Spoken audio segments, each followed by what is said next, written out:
अपने जीवन के हर क्षण में अपने मन की निर्मलता को उन पांचों मापदंडों के अनुसार जांच करते रहें। कहीं मुझसे कोई हिंसा तो नहीं हो रही है, कहीं मेरे मन में कोई क्रोध तो नहीं आ रहा है, किसी के प्रति कोई गलत भाव तो नहीं आ रहा है, कहीं मेरे मन में चोरी का भाव तो नहीं है, कहीं मेरे मन में व्यभिचार का भाव तो नहीं है, झूठ का भाव तो नहीं है, किसी की निंदा का भाव तो नहीं है, कहीं किसी के प्रति घृणा का भाव तो नहीं है, कहीं मेरे मन में किसी प्रकार का प्रमाद तो नहीं आ रहा है।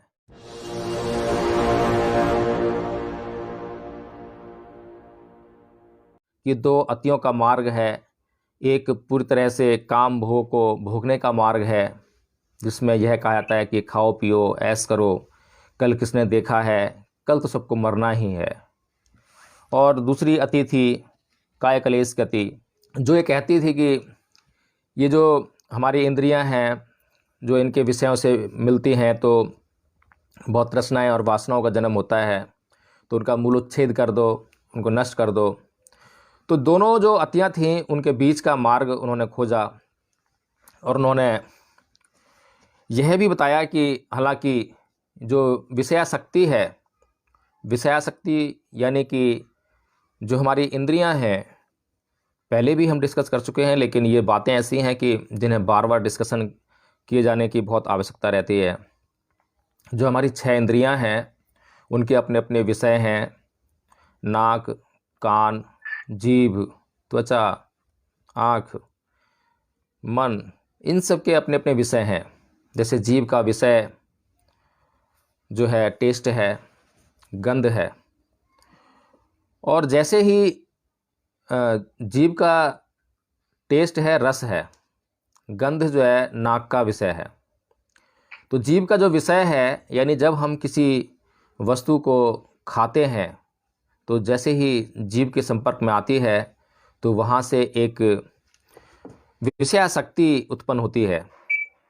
या तो वह जो वेदना जिसे कहते हैं, या तो वह अच्छी लगती है या वह बुरी लगती है।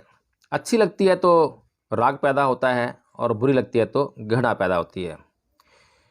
ज्यों ही व्यक्ति उस पर क्लिंगिंग करता है, यानी कि उसकी तरफ और आगे बढ़ता है, यानी कि उसे अच्छी लग रही है तो और खाना चाहता है, और खाना चाहता है। बुरी लग रही है लेकिन उसके हित में है, उसे खाना ही नहीं चाहता है, छोड़ देना चाहता है। ऐसा आजकल हम देखते हैं और ये बहुत बड़ी समस्या बनकर हमारे बीच में उभरी है। जिस तरह से हम बच्चों को देखते हैं कि उन्हें हरी सब्जियां बिल्कुल खाना पसंद नहीं है, जबकि हरी सब्जियां उनके स्वास्थ्य के लिए बहुत हितकर हैं। तो ये जो विषयासक्ति है उसी का परिणाम है। तो बुद्ध कहते हैं कि जो विषयासक्ति है उसका अर्थ यह नहीं है कि व्यक्ति अपने शरीर की आवश्यकताओं को भी पूर्ण ना करे। जो विषयों से जो वासनाएं उत्पन्न हो रही हैं, वासनाओं में नहीं पड़ना चाहिए, लेकिन जो ज़रूरत है, शरीर की किसी भोजन की आवश्यकता है, किसी भोजन को ग्रहण किए जाने की आवश्यकता है, तो भोजन को सिर्फ जो शरीर की आवश्यकता है उसके अनुरूप ही ग्रहण करे, ना तो उससे कम ग्रहण करे ना उससे अधिक ग्रहण करे। जब व्यक्ति को यह मालूम पड़ जाए कि ये जो भोजन है ये उसकी जो शरीर की आवश्यकता है, यह उसके अनुरूप है, तो उसे उस भोजन को ग्रहण करना ही चाहिए।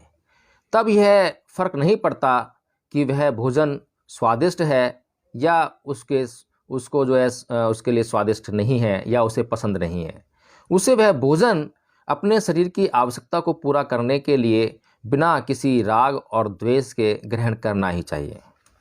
तो इसी प्रकार से जो भगवान बुद्ध ने 5 परिव्राजकों के साथ में जो चर्चा की, उसमें उन्होंने अपने मध्यम मार्ग का उपदेश देते हुए उसे नाम दिया कि निर्मलता का पथ। कि जो उनका ये मार्ग है जो उन्होंने खोजा है वह मन की निर्मलता पर आधारित है। अगर हमें उस ज्ञान को, उस सत्य को प्राप्त करना है तो उसके लिए सबसे बेहतर विकल्प निर्मलता ही हो सकती है। ज्यों-ज्यों हमारा मन निर्मल होता जाएगा त्यों-त्यों हम प्रज्ञा को प्राप्त होते जाएंगे। तो उन्होंने इसी के अंतर्गत 5 बातें जिसे हम पंचशील कहते हैं उसकी बात कही और पांचों शील हम जानते हैं। उसके बाद जो एक महत्वपूर्ण बात भगवान बुद्ध पांचों प्रवर्तकों से करते हैं वह है कि 5 शीलों को उन्होंने मापदंड बताया है, किसी भी व्यक्ति के लिए जीवन के मापदंड। कुछ लोग ऐसे होते हैं जिनके जीवन में कोई मापदंड ही नहीं है। अब जिसके जीवन में कोई मापदंड ही नहीं है तो उसे पता कैसे चलेगा कि वह पतित है या वह पतित नहीं है। लेकिन जिनके जीवन में कुछ मापदंड हैं तो वे ये जान लेते हैं कि वे किस स्तर पर हैं, उनका स्तर क्या है। और जब वे उस स्तर को, जो निर्धारित स्तर है, उसको प्राप्त करने के लिए प्रयास करते हैं तो वे अपने पतित होने से ऊपर उठ जाते हैं, वे पतित नहीं रह जाते हैं। इसी प्रकार से जो लोग अभी धम्म का पालन नहीं कर पा रहे हैं, व्यवहारिक रूप में धम्म को ग्रहण नहीं कर पा रहे हैं, लेकिन वे धम्म को जान रहे हैं, वे धम्म के पथ पर आरूढ़ हो गए हैं, तो ये उनके लिए एक उनके जीवन में मापदंड होना है। यानी कि वे कम से कम उस पथ पर तो हैं, जब भी वे चाहें उस पथ का अनुसरण कर सकें, जब भी वे उस पथ का पालन करेंगे तब वे अपनी उस पतित अवस्था में ना रह सकेंगे और उससे ऊपर उठकर अपने जीवन में उन अच्छाइयों को, उन स्टैंडर्ड्स को प्राप्त कर लेंगे।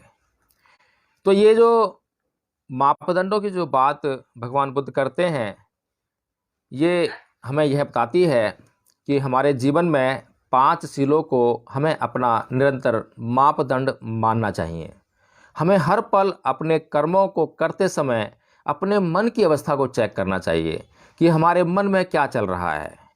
क्योंकि भगवान बुद्ध ने धम्मपद में कहा है कि अभित्रेत कल्याणे पापाचितं निवारये दंदंग ही करोति पुण्यं पापस्मिन् रमते मनो। यानी कि शीघ्रता कीजिए, बहुत जल्दी कीजिए पुण्य कर्म करने में, अच्छे कर्म करने में, क्योंकि शीघ्र ही आपका मन पाप में डूबने वाला है। अब ये हम अच्छी तरह समझते हैं कि हमारे जीवन में 2 ही प्रकार के कर्म होते हैं, या तो हम पाप कर्म कर रहे हैं या हम पुण्य कर्म कर रहे हैं। ये पाप और पुण्य के अतिरिक्त तीसरे प्रकार का कोई भी कर्म हमारे जीवन में नहीं होता है। जब हम पाप कर्म कर रहे होते हैं तो इसका मतलब यह है कि हम पुण्य कर्म नहीं कर रहे हैं, और जब हम पुण्य कर्म कर रहे हैं तो इसका अर्थ यह है कि हम पाप कर्म नहीं कर रहे हैं। तो एक व्यक्ति यह अच्छी तरह जानता है जिसके जीवन में कुछ मापदंड हैं कि उसे पाप कर्म नहीं करना है, कि उसे पुण्य कर्म ही करना है।